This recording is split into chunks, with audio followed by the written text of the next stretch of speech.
you get about you can depend on 4 full hours of direct sunlight a day on average around the year. So if I have a 5 kilowatt system, roughly, with a little bit of inefficiency, that means this system will produce 20 kilowatt hours a day. And so for me, that's great because I only use about 14 kilowatt hours a day. And that means I got an excess of about 6 or 7 kilowatt hours a day, which basically ends up just paying off my meter charge. Net metering law in Arkansas says that they have to install a bidirectional meter. Come on around and let me show you the meter. It runs forwards and backwards. When the sun shines, it's running backwards. At night, it's running forwards. But overall, it runs backwards more than it runs forwards. So you can use this option to see too? Yeah. I'm not sure that's actually required by law, but my co-op does that, which is great by me. Yeah. This is my bidirectional meter here. When the sun's shining, this sucker's running backwards. I record my days every week, and I'm at 883. I was at 8. Well, I'm not producing as much as I used to, but I'm still. The meter reading right now is lower than it was last summer when they installed it. well, the funny thing is when they installed it, it had a few hours on it. And so obviously then the sun starts shining, it starts immediately running backwards. Well, it turned over from whatever number it was to 0 or to, and I got a bill for 998,000 kilowatt hours or something. Hey, wait a minute, we got to talk here. There's something wrong because the way their accounting department didn't understand. Renewable energy doesn't work, man. It's just mad. But yeah, that's over here. Well, over on this side, it's giving me my. Okay, the sun is low now, so I'm only producing about 1 kilowatt. Right now.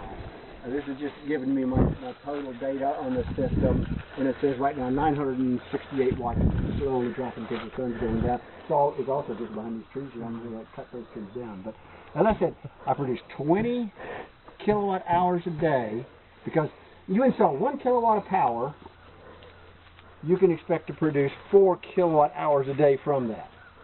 Most of that's going to be produced between 10 o'clock in the morning and 2 o'clock in the afternoon. But averaged out over a day and averaged out over the year, it's 4 hours a day full power production for whatever your system's rated at. It's a real simple way to decide how much you need. The problem most people have is they don't realize how much you have to work on the front end to do efficiency to get your demand side down. That's like I said, I only use 450 kilowatt hours a month on average. The average Arkansan uses 1,200 kilowatt hours.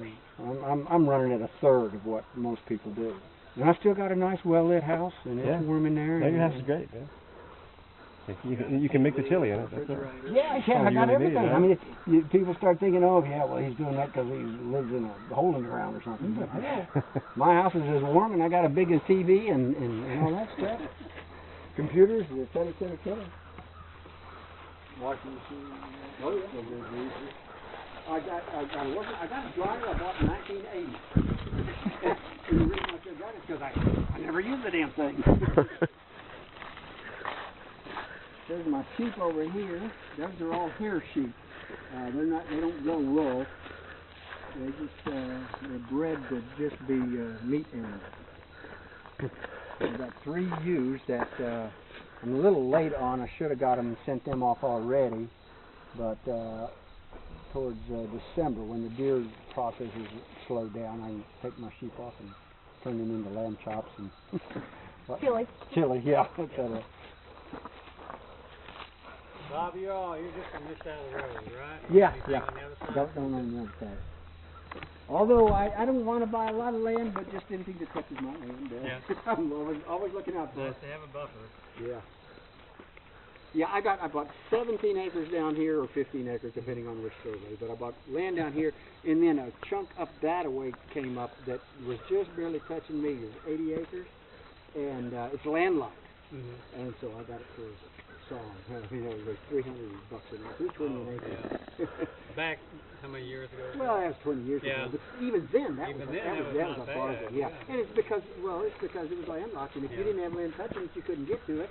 And you can force people. You can force people to give you a right of way to land like that, but they don't like it, and you may have that access, but you may come back to your car and find all the tires flat or something. So.